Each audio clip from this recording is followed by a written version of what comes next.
The crystal chandeliers cast a warm, golden glow across the state dining room at Buckingham Palace as staff members made final preparations for what would be one of the most important diplomatic dinners of the year. Catherine, the Princess of Wales, stood near the ornate windows overlooking the palace gardens, her emerald dress catching the afternoon light as she reviewed the seating arrangements one final time. The guest list read like a who's who of international diplomacy. Prime ministers, ambassadors, and royal family members from across Europe would soon gather for this crucial summit on climate change initiatives. Prince William entered the room with his characteristic composed stride, adjusting his formal white tie as he surveyed the elaborate table settings. Each place setting featured the finest bone china, bearing the royal coat of arms, while fresh roses from the palace gardens provided elegant centerpieces between gleaming candelabras. The attention to detail was extraordinary, from the precisely folded napkins to the array of crystal glasses positioned with military precision. "Everything looks perfect," William remarked to Catherine, though his experienced eye caught small imperfections that needed addressing. A slight adjustment to the floral arrangements here, a repositioning of place cards there. These events required absolute perfection, as any diplomatic misstep could have international ramifications. The palace staff moved with practiced efficiency, each member knowing their role in the evening's choreography. Head butler Morrison directed the final placement of chairs while the chef de cuisine supervised the warming of serving dishes in the nearby kitchen. The menu had been planned months in advance, featuring sustainable ingredients sourced from the royal estates, a deliberate choice to underscore the evening's environmental theme. As the afternoon wore on, family members began arriving for the pre-dinner briefing. King Charles appeared first, his years of experience evident in how effortlessly he reviewed the guest biographies and conversation topics that his private secretary had prepared. Princess and followed, her practical nature showing as she questioned several protocol points that might arise during the evening. The younger generation of royals would also play important roles. Prince George, now old enough to attend such formal occasions, had spent the morning with his tutor reviewing proper banquet etiquette and the names of key guests he might encounter. At his age, these events served as crucial learning experiences, preparing him for his future role in the monarchy. Catherine found herself particularly focused on ensuring George felt comfortable and confident. She had chosen his formal attire carefully, a miniature version of the adult formal wear, complete with white bow tie and tailcoat that had been expertly tailored. Despite his youth, George would be representing the future of the monarchy, and every detail of his appearance and behavior would be scrutinized by both guests and media. The security arrangements for the evening were extensive but invisible. Palace protection officers had spent weeks coordinating with international security teams, ensuring that each guest's safety requirements were met without disrupting the elegant atmosphere of the dinner. Metal detectors were discreetly positioned, and every staff member had undergone additional background checks. William's mind wandered to the political significance of the evening. The climate summit had been his initiative, building on his environmental advocacy work through the Earthshot Prize. Tonight's dinner would serve as an informal setting where real progress might be made on international cooperation. The guest list had been carefully curated to include decision-makers who could influence policy in their respective nations. The kitchen staff worked with remarkable precision, preparing dishes that would accommodate various dietary restrictions while maintaining the highest culinary standards. Sustainable seafood, organic vegetables from the palace gardens, and locally sourced meats formed the foundation of a menu designed to demonstrate that environmental consciousness need not compromise elegance or taste. As evening approached, Catherine made her way to the children's quarters to check on George's final preparations. She found him standing before a full-length mirror while his valet made last-minute adjustments to his formal wear. Despite his young age, George carried himself with a dignity that spoke to his royal training and natural temperament. "Remember," Catherine said gently, "tonight is about listening more than speaking.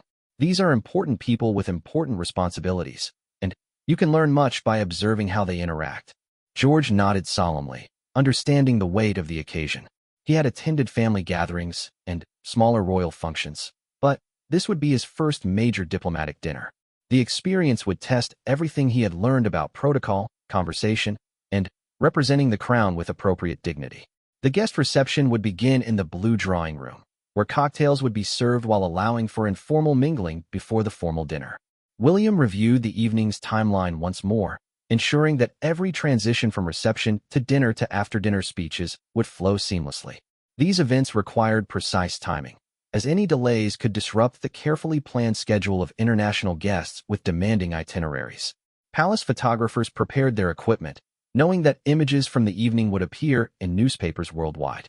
The challenge lay in capturing the diplomatic significance of the gathering while respecting the privacy and security concerns of the international guests. Every photograph would be reviewed before release to ensure it supported the evening's diplomatic objectives. The floral arrangements had been designed to reflect the environmental theme without being too obvious. Sustainable flowers in arrangements that could be composted afterward, with the addition of small potted plants that guests could take home as living reminders of the evening's climate focus. These subtle touches reflected the careful thought that went into every aspect of royal entertaining. Catherine's dress had been chosen with equal care, elegant enough for the formal occasion while incorporating sustainable fashion elements. The designer had used ethically sourced materials and employed traditional British tailoring techniques that supported local craftspeople. Even in fashion choices, the royal family sought to reinforce the evening's broader message about environmental responsibility. The dining room staff performed a final rehearsal of the serving sequence, ensuring that each course would be presented with military precision. Servers had practiced their movements for days, knowing that any clumsiness or confusion could disrupt the diplomatic conversations taking place at the table. The choreography of formal royal dining was an art form that required absolute perfection. William found himself thinking about the broader significance of the evening. Climate change represented one of the defining challenges of his generation's reign, and tonight's gathering could influence international policy for years to come. The informal setting of a royal banquet often allowed for more candid discussions than formal summit meetings, where rigid protocols could stifle creative problem-solving. The security sweep of the dining room concluded with confirmation that all systems were operational and all staff members properly positioned. Palace protection officers would maintain discreet positions throughout the evening, trained to respond to any situation while remaining invisible to the guests. Their presence was a necessary reminder of the high-stakes nature of international diplomacy. As the first guests began arriving, the palace came alive with the subtle energy that marked major royal occasions. Cars bearing diplomatic flags moved through the palace gates while uniformed officers conducted security checks with practiced efficiency.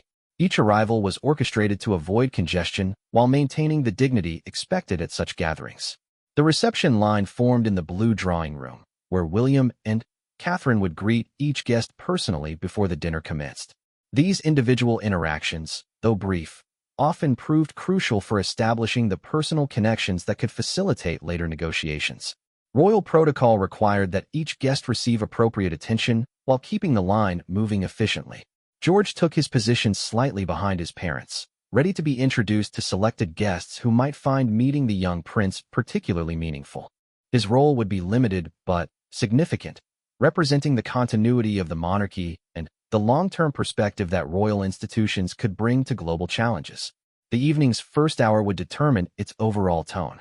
Successful royal entertaining required creating an atmosphere where important people felt comfortable enough to engage in meaningful conversation while maintaining the formal dignity that the occasion demanded.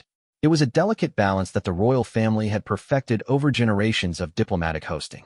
As the final preparations concluded, William felt the familiar mixture of anticipation and responsibility that marked such occasions. Tonight's dinner represented more than just elegant entertaining. It was diplomacy at its most refined level, where personal relationships could influence international policy, and where the monarchy's role as a neutral convener could facilitate discussions impossible in more formal settings. The stage was set for an evening that could have lasting impact on global climate policy, but success would depend on countless small details executed flawlessly by dozens of people working in perfect coordination. In just moments, the first guests would arrive, and months of planning would be put to the ultimate test. The first diplomatic cars began arriving precisely at 7 o'clock, their polished surfaces reflecting the illuminated palace facade as they passed through the ornate gates. Prime Minister Elena Rodriguez of Spain emerged from the lead vehicle, her navy blue gown appropriate for the formal occasion, while her confident stride demonstrated the authority she wielded in European Union climate negotiations. William and Catherine stood ready in the blue drawing room, where crystal glasses filled with champagne awaited the arriving dignitaries. The greeting process moved with clockwork precision as each guest was announced by the Lord Chamberlain before being personally welcomed by the prince and Princess of Wales. Ambassador Klaus Hoffmann from Germany brought greetings from Chancellor Mueller, while France's Environment Minister Du Bois arrived with detailed proposals for the upcoming Paris Climate Accord revisions. Each interaction, though brief, carried diplomatic weight as personal connections were established that could prove crucial in later negotiations. George stood quietly beside his parents, observing the formal rituals with keen attention. His tutor had prepared him for this moment, explaining how these preliminary conversations often determined the success of the entire evening. When introduced to Prime Minister Rodriguez, he offered a small bow and expressed pleasure at meeting her, his careful pronunciation of her name demonstrating the respect for international guests that had been drilled into him during countless etiquette lessons. The blue drawing room gradually filled with the soft murmur of multilingual conversations as diplomats, environmental scientists, and royal family members mingled beneath portraits of previous monarchs.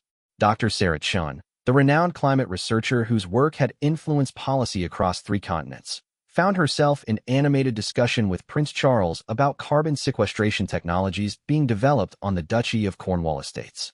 Catherine moved gracefully between conversation groups, her natural diplomatic skills evident as she facilitated introductions between guests who might find common ground on environmental initiatives.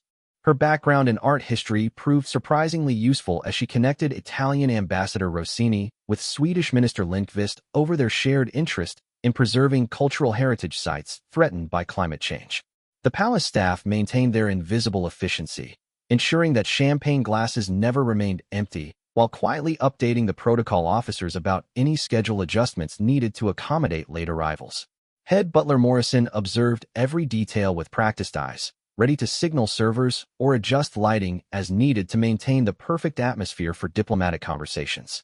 Prince William found himself engaged in a particularly intense discussion with Norwegian Prime Minister Christensen about offshore wind energy development. The conversation touched on technical specifications, environmental impact assessments, and the economic models needed to make such projects viable across different national contexts. These informal exchanges often accomplished more than formal summit meetings, where rigid agendas could stifle creative problem-solving. The dinner gong sounded at precisely 8:15, its rich bronze tone cutting through the conversational buzz to signal the transition to the formal meal. Guests began the elegant procession toward the state dining room, their movement choreographed according to strict diplomatic precedents while maintaining the relaxed atmosphere that made such events effective for building international relationships. George walked between his parents as they led the procession, his small hand resting lightly on his father's arm as royal protocol demanded. The young prince had practiced this formal entrance countless times, but tonight carried the added weight of real diplomatic significance. International media representatives positioned discreetly in the corridor captured images that would appear in newspapers worldwide, showing the monarchy's youngest generation taking their place in global affairs. The state dining room presented a magnificent spectacle as guests found their carefully assigned seats around the enormous mahogany table. Each place setting represented hours of planning by protocol officers who had considered not only diplomatic precedents, but also personal relationships, language preferences, and policy positions that might benefit from proximity during the meal. The seating arrangement itself was a diplomatic document that could influence international negotiations.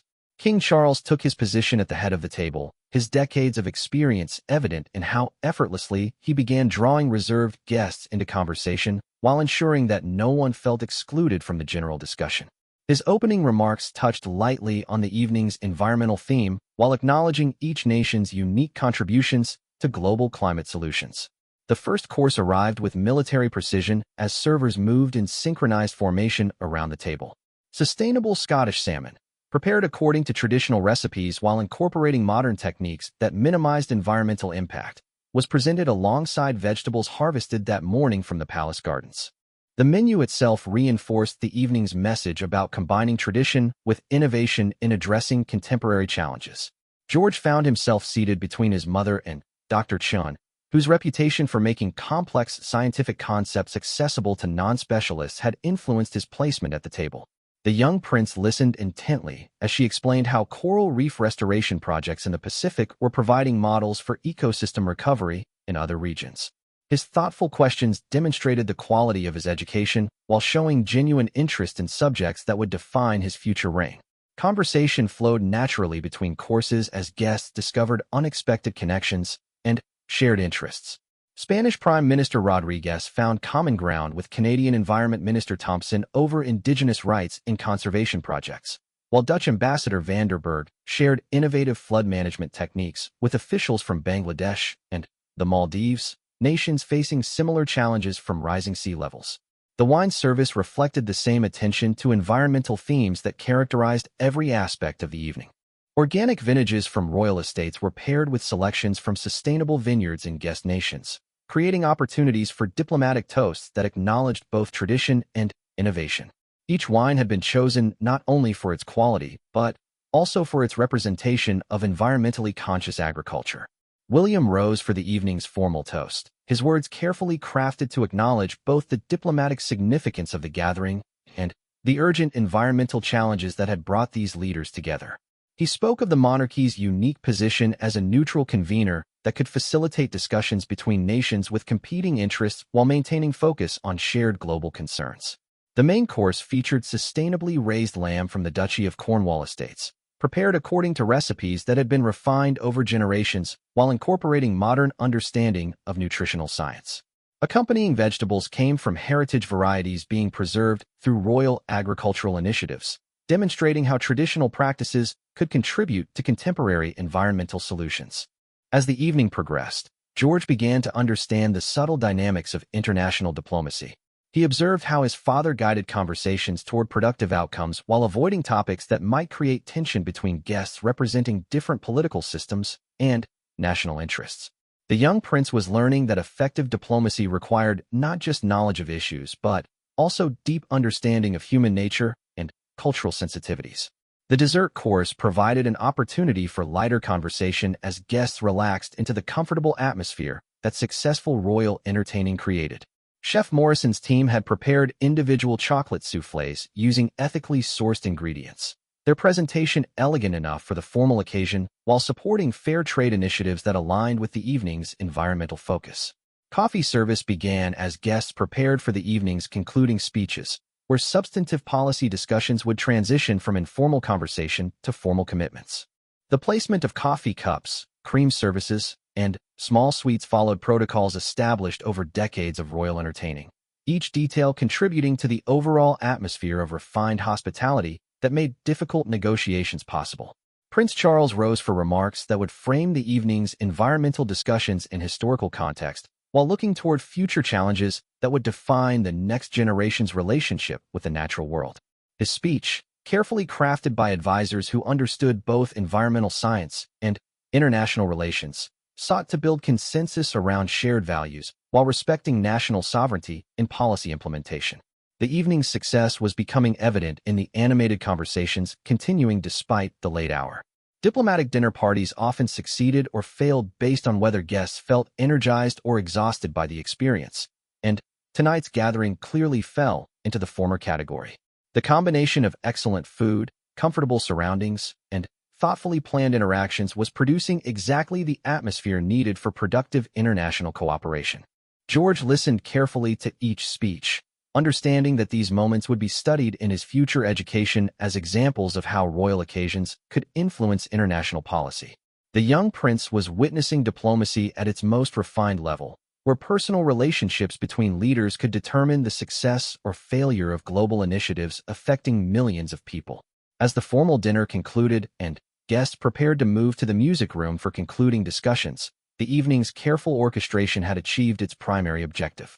International leaders who had arrived as professional colleagues were departing as personal friends, with relationships established that could facilitate cooperation long after the specific environmental agreements under discussion were signed and implemented. The transition to the music room proceeded smoothly as guests moved from the formal dining setting to more comfortable seating arranged in intimate conversation clusters. Persian carpets and antique furniture created an atmosphere conducive to the detailed policy discussions that would conclude the evening's diplomatic agenda. Prince George walked beside his father, his earlier nervousness replaced by growing confidence as he began to understand his role in these important international gatherings. Brandy and aged whiskey were offered from crystal decanters, while staff members distributed background documents on various climate initiatives that had been discussed during dinner. The informal setting encouraged more candid exchanges as diplomatic formality gave way to problem-solving conversations between individuals who had established personal connections during the meal. This transition represented the evening's most crucial phase, where general goodwill could be transformed into specific commitments.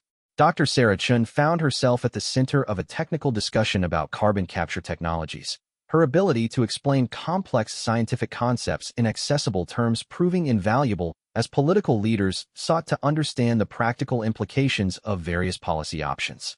Prime Minister Rodriguez asked detailed questions about implementation costs, while Norwegian Prime Minister Christensen focused on the timeline required for meaningful environmental impact.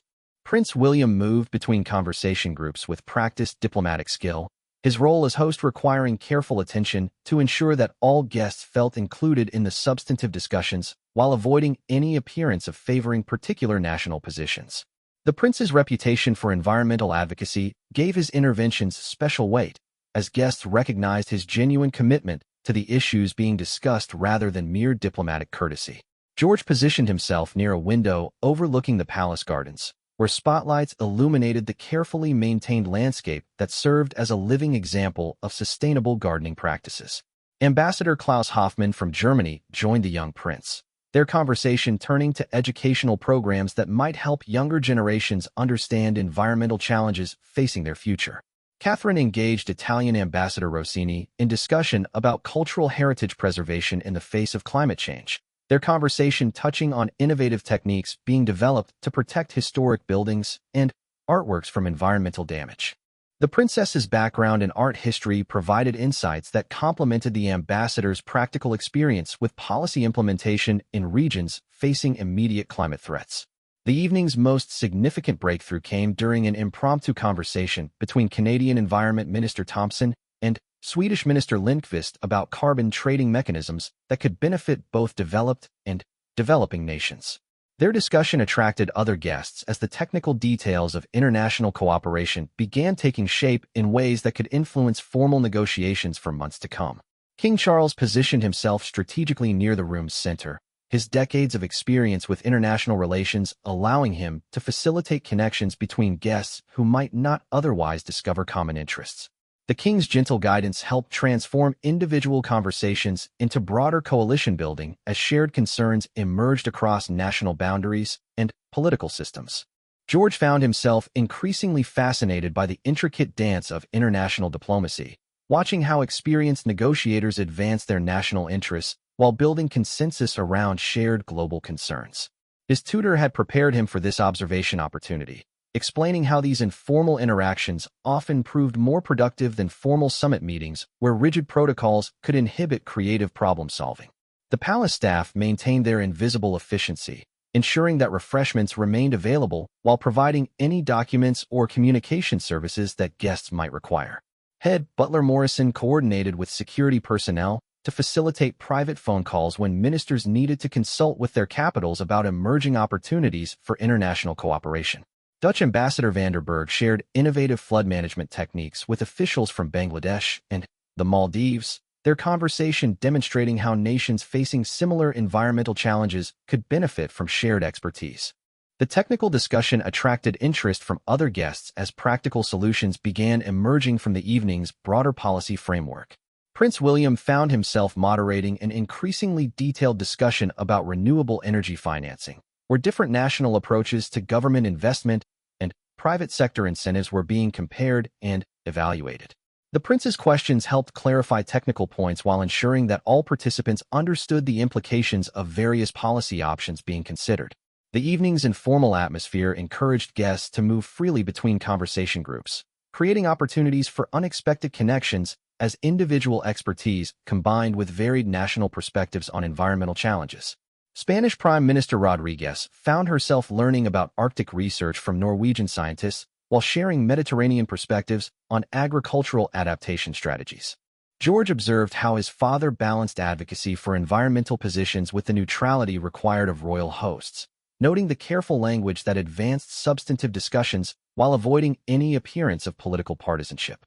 The young prince was learning that effective royal diplomacy required not just knowledge of issues, but also subtle understanding of constitutional boundaries and international sensitivities. Catherine's natural warmth helped create the relaxed atmosphere that made difficult negotiations possible, her ability to find personal connections with international guests contributing to the trust-building that successful diplomacy required. The princess moved effortlessly between technical policy discussions and more personal conversations that helped guests see each other as individuals rather than merely national representatives. The room's historical significance was not lost on participants, who understood that their discussions were taking place in chambers where previous generations had addressed the great challenges of their times. The palace's role as a neutral venue gave special weight to commitments made during the evening, as guests recognized the symbolic importance of international cooperation achieved in such settings. Dr. Chin's presentation of preliminary research results provided new information that influenced several ongoing policy discussions, her scientific authority helping to resolve technical disputes that had been complicating formal negotiations. The informal setting allowed for detailed questions that might not have been possible in more structured environments. As the evening progressed, George began to understand how personal relationships between international leaders could influence policy outcomes affecting millions of people. The young prince watched his father facilitate introductions that might never have occurred in formal diplomatic settings, where rigid protocols often prevented the spontaneous interactions that produced innovative solutions. The success of carbon offset programs in different national contexts became a major topic of discussion as guests shared both successes and failures from their respective experiences. This exchange of practical information helped identify best practices that could be adapted to different political and economic systems, advancing international cooperation in ways that formal agreements often struggled to achieve. Prince William's concluding remarks began focusing the evening's various discussions toward specific action items that could be pursued through official diplomatic channels. The prince's ability to synthesize complex policy discussions into clear next steps demonstrated the value that royal occasions could add to international relations when properly organized and executed. The brandy service provided opportunities for smaller, more intimate conversations as the evening moved toward its conclusion. These final discussions often proved crucial as individual relationships were cemented and specific commitments were clarified in ways that would facilitate formal negotiations in coming weeks and months. George found himself reflecting on the evening's lessons about international cooperation, understanding for the first time how global challenges required not just good intentions, but also careful coordination between different national interests and political systems. The young prince was witnessing diplomacy at its most sophisticated level, where cultural sensitivity combined with technical expertise to produce practical solutions. Catherine's final conversations with departing guests focused on follow-up opportunities that could build on the evening's momentum, her diplomatic skills evident in how she identified specific next steps while maintaining the personal connections that made continued cooperation possible. The princess understood that successful diplomacy required attention to both immediate outcomes and long-term relationship building. As guests began preparing for departure, the evening's success was evident in the animated conversations continuing despite the late hour and the substantial agenda that had been covered.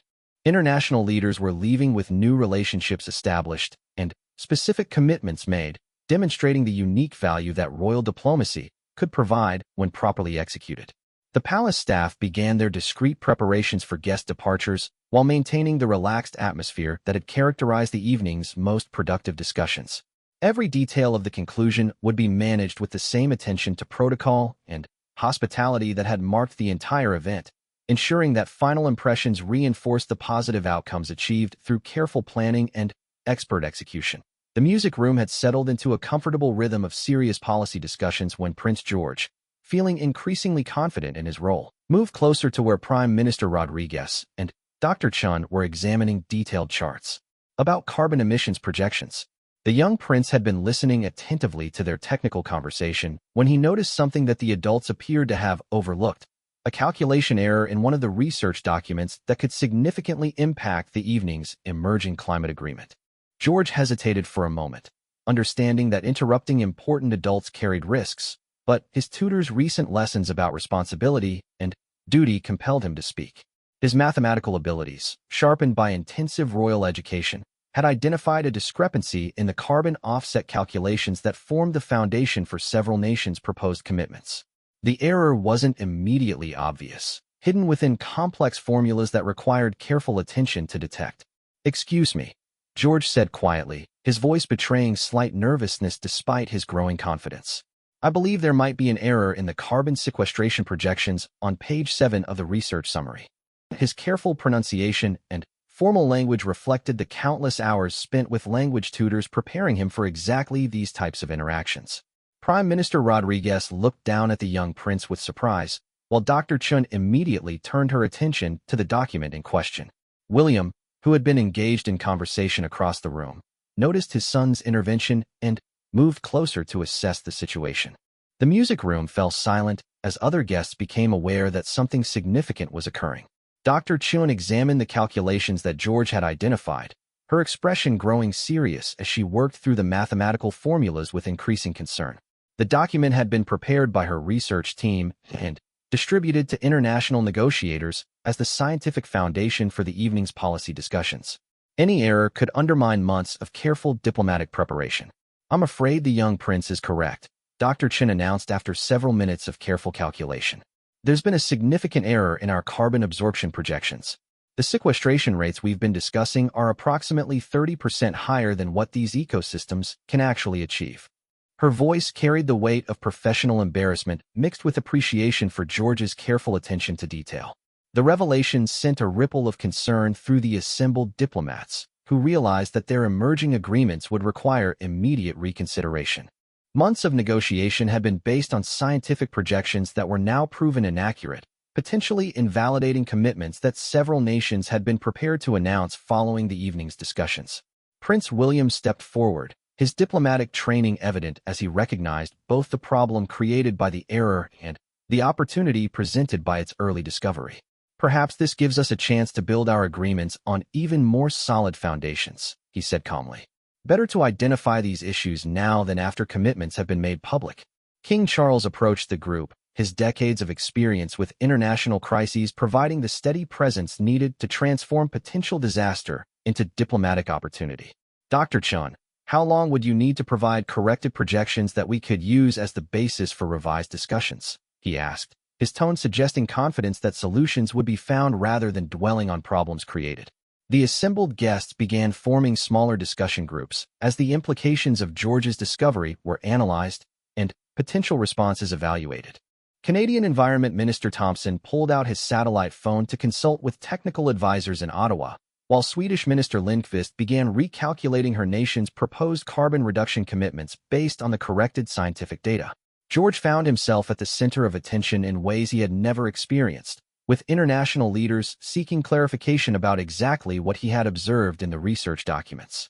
The young prince answered their questions with growing confidence, his mathematical explanations demonstrating not just sharp observation skills, but also deep understanding of the environmental science being discussed. Catherine moved to her son's side, providing maternal support while recognizing the significant contribution he had made to the evening's diplomatic proceedings. Her pride was evident as she watched George handle the intense attention with grace beyond his years, his royal training evident in how he balanced humility about his discovery with confidence in his analytical abilities. Dr. Chen used the palace's communication facilities to contact her research team, organizing an immediate review of all calculations that would provide corrected projections within hours rather than days. The error's discovery at this early stage actually strengthened rather than weakened the evening's outcomes, as it demonstrated the thoroughness with which participating nations approach their environmental commitments. Spanish Prime Minister Rodriguez approached George directly, expressing formal gratitude for his careful attention to detail that had prevented her government from making international commitments based on flawed scientific data. "Your contribution tonight may have saved several nations from very embarrassing situations," she told the young prince, her words carrying the weight of genuine diplomatic appreciation. The palace staff quickly reorganized the evening's logistics to accommodate extended discussions as guests worked to revise their positions based on the corrected environmental data. Additional refreshments were provided, while communication facilities were made available for consultations with national governments about adjusted negotiating positions. Norwegian Prime Minister Christensen found that the corrected calculations actually strengthened his nation's relative position in the emerging agreements, as Norway's carbon sequestration projects had been conservatively estimated, while other nations' projections required more significant adjustments. The era's discovery created new opportunities for Norwegian leadership in international environmental cooperation. William addressed the assembled guests, acknowledging the complexity created by the evening's discovery while emphasizing the stronger foundation it provided for lasting international agreements. Tonight demonstrates why personal relationships matter in diplomacy, he observed. When we trust each other, we can address problems honestly and find solutions that serve everyone's interests. Dutch Ambassador Vanderberg began working with his technical staff to revise flood management projections that had been linked to the carbon sequestration data, recognizing that corrected environmental calculations could actually improve the effectiveness of proposed infrastructure investments. The domino effects of George's discovery were proving largely positive as more realistic projections emerged. George watched the diplomatic response to his intervention with fascination, understanding for the first time how individual contributions could influence international policy outcomes. His tutor's lessons about responsibility and attention to detail had taken on new meaning as he witnessed their practical application in real-world situations affecting global environmental policy. The corrected data actually revealed new opportunities for international cooperation as more realistic projections encouraged innovative approaches to carbon reduction that had been overlooked when inflated sequestration rates made ambitious targets appear easily achievable. Several guests began exploring technology-sharing agreements that could accelerate progress while reducing individual national costs. Italian Ambassador Rossini found that revised projections strengthened arguments for cultural heritage preservation projects that combined environmental benefits with tourism economic development. The error's correction opened new avenues for international funding that had been unavailable under the original, flawed calculations. Catherine observed how the evening's unexpected development was bringing out the best in international diplomatic cooperation, as shared challenges encouraged creative problem-solving rather than competitive positioning. Her son's contribution had transformed potential conflict into collaborative opportunity, demonstrating diplomatic skills that seemed almost instinctive. Dr. Chin's research team provided preliminary corrected calculations within 2 hours, allowing the evening's discussions to conclude with agreements based on accurate scientific foundations. The speed of the response demonstrated the international scientific community's commitment to supporting diplomatic processes with reliable data. As midnight approached, guests began expressing appreciation not just for the traditional royal hospitality, but also for the unexpected lesson in diplomatic problem-solving that George's intervention had provided. The young prince's careful attention to detail had prevented potential international embarrassment while strengthening the foundation for lasting environmental cooperation. Prince William found himself reflecting on the evening's unexpected turn, recognizing that his son's contribution represented more than just sharp mathematical skills. George had demonstrated the kind of careful attention to detail and willingness to speak truth to authority that would serve him well in his future royal responsibilities. The palace staff prepared for extended guest departures as revised agreements required additional consultation time, but the atmosphere remained positive as participants recognized that stronger foundations had been established for international environmental cooperation. George's discovery had transformed a potential diplomatic disaster into a demonstration of effective international problem-solving. The hours following George's crucial discovery transformed what could have been a diplomatic embarrassment into a masterclass in international crisis management. Prince William took charge of the evolving situation with calm authority, coordinating between Dr. Chin's research team, palace communication facilities, and the various national delegations as they worked to revise their environmental commitments based on accurate scientific data. By midnight, the corrected calculations had revealed a complex but manageable reality that actually strengthened the foundation for lasting international cooperation. The original projections had been overly optimistic about natural carbon sequestration capabilities, but this discovery encouraged more innovative technological approaches that could achieve similar environmental goals through different methods. Canadian Environment Minister Thompson emerged as an unexpected leader in developing revised strategies, his government's experience with carbon capture technology providing practical alternatives to the biological sequestration that had been overestimated. His impromptu presentation in the music room outlined technological solutions that could bridge the gap created by the corrected environmental data. George found himself invited to observe these late-night negotiations, his parents recognizing that the evening had become an extraordinary educational opportunity. The young prince watched international diplomacy respond to unexpected challenges with flexibility and creativity that turned potential problems into collaborative opportunities. His earlier nervousness had been replaced by fascination with the complex process of international cooperation. Spanish Prime Minister Rodriguez coordinated with her environmental ministry through secure palace communication lines, discovering that revised projections actually aligned better with Spain's existing renewable energy investments. The correction allowed her government to propose more ambitious technology-sharing agreements that had been unnecessary under the original, inflated biological sequestration projections. The palace kitchens remained active throughout the extended evening, providing coffee and light refreshments as diplomatic discussions continued far beyond the originally planned schedule. Head butler Morrison coordinated with security personnel to ensure that international guests remained comfortable while managing the complex logistics of extended high-level diplomatic presence. Dr.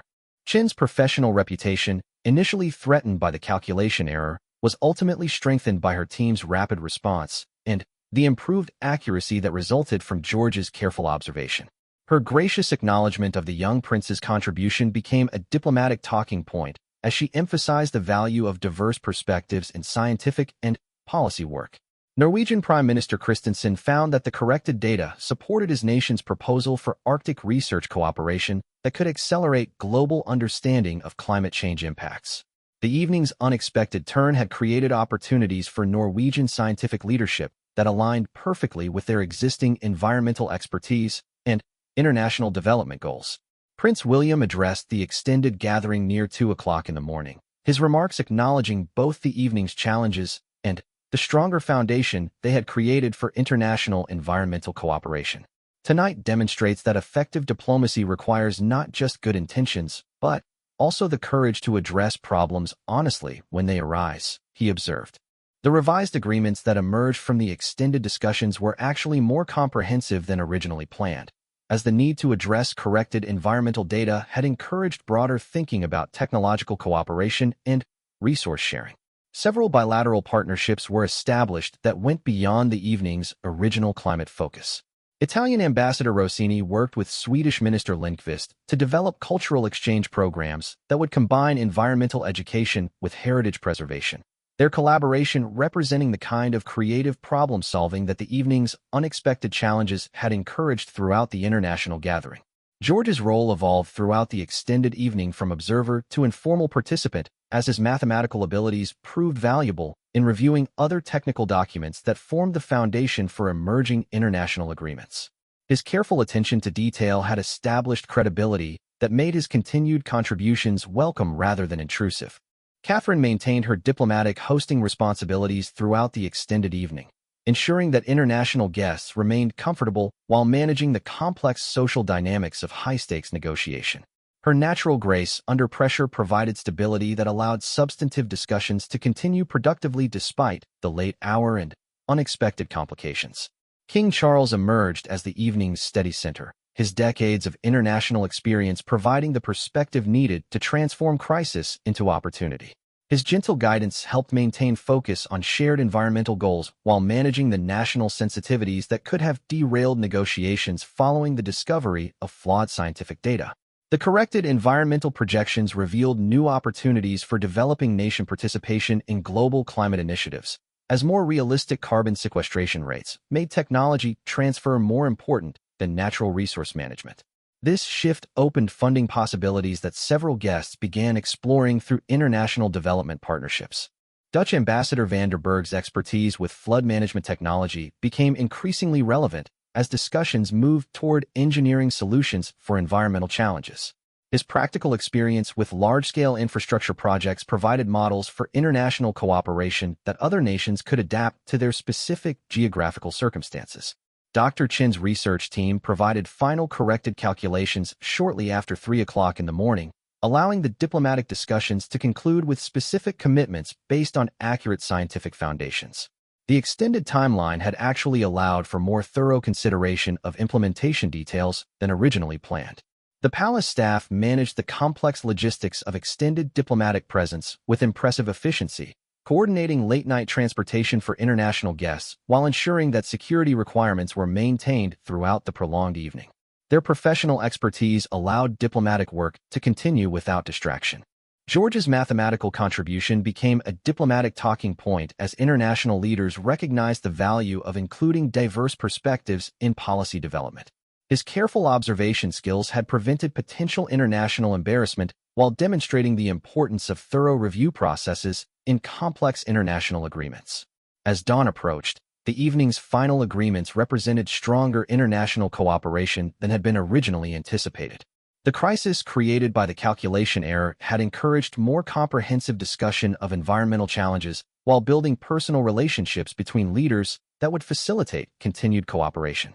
Prince William's final remarks to departing guests emphasized the evening's demonstration that effective international cooperation required not just formal agreements, but also the personal trust and mutual respect that allowed for honest problem-solving when challenges arose. The royal family's role as neutral conveners had proven its value in facilitating difficult discussions.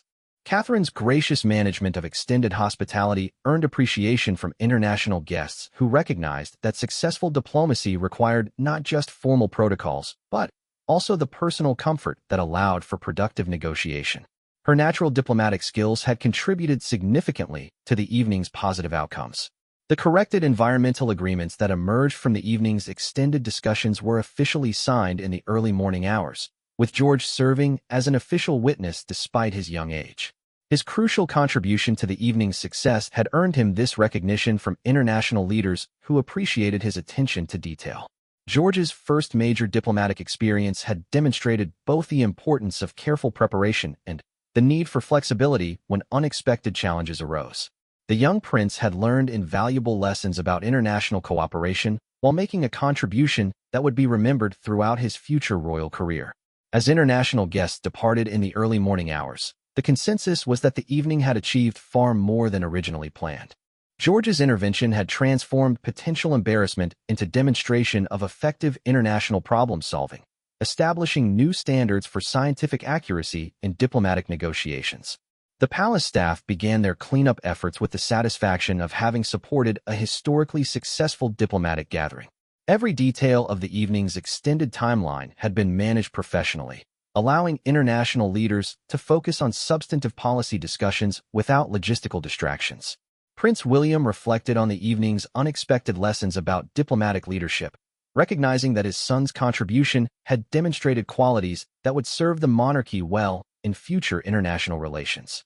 George's combination of careful attention to detail with courage to speak truth to authority represented exactly the kind of leadership that modern diplomacy required. The morning newspapers would report the evening's environmental agreements as a significant breakthrough in international climate cooperation, but those present understood that the real story was how potential crisis had been transformed into diplomatic opportunity through honest communication and collaborative problem-solving facilitated by the unique setting that royal hospitality could provide.